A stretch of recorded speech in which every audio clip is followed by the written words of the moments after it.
Bonjour tout le monde, c'est Nicolas du site liseuse.net. Aujourd'hui, on va s'intéresser à deux liseuses, la Bookin Saga et la TouchLux 4, avec un petit comparatif. Donc les liseuses Bookin Saga et TouchLux 4 proposent des caractéristiques techniques assez semblables, mais leur design se veut résolument différent. Tout d'abord, il est bon de préciser que ces deux liseuses sont des bonnes machines de lecture. Quel que soit le choix que vous ferez, vous aurez entre les mains de quoi lire de nombreux e-books pendant quelques années. Dans les deux cas, nous avons un écran à encre électronique fourni par l'entreprise e-ink, qui est leader sur cette technologie. La diagonale de chaque écran est de 6 pouces. Les deux liseuses proposent une résolution de 1024 pixels par 758 pixels et une couche tactile pour interagir avec l'interface. Dans les deux cas, les liseuses sont disponibles avec 8 Go de stockage pour charger de nombreux livres électroniques sur votre liseuse.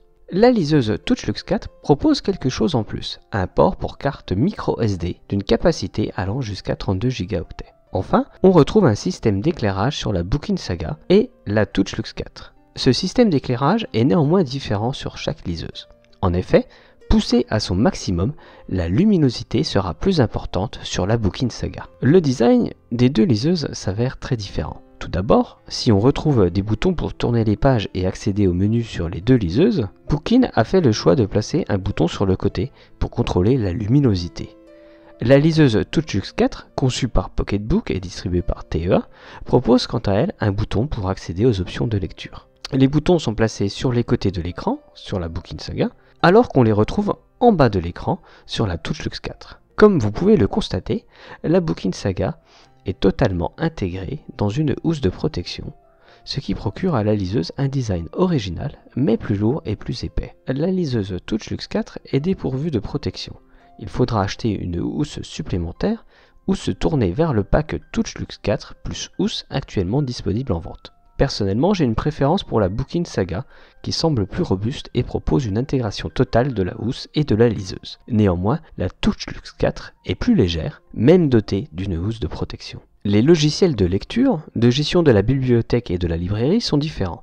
Si chaque liseuse a ses particularités, qui sont trop longues à détailler, on retrouve sur chaque machine les options courantes de réglage de la police, de taille de caractère, de marge, etc.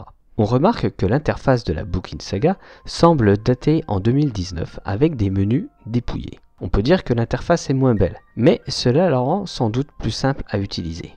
La TouchLux 4 me semble également plus complète que la Bookin Saga.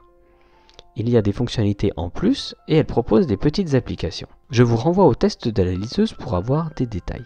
Par contre, la Bookin Saga est plus rapide que la TouchLux 4, un phénomène déjà remarqué et identifié lors du comparatif avec la Kindle Paperwhite. La TouchLux 4 se traîne un peu par rapport aux autres liseuses lorsqu'il s'agit de tourner les pages. Heureusement, cela n'a aucun impact sur la lecture d'un livre et on n'y fait pas attention en utilisant la liseuse. Ce comparatif est nettement plus difficile que d'autres à réaliser car les différences sont nombreuses entre les liseuses. La Bookin Saga propose un design qui tranche avec les autres machines de lecture. Donc, clairement, ce style plaît ou ne plaît pas.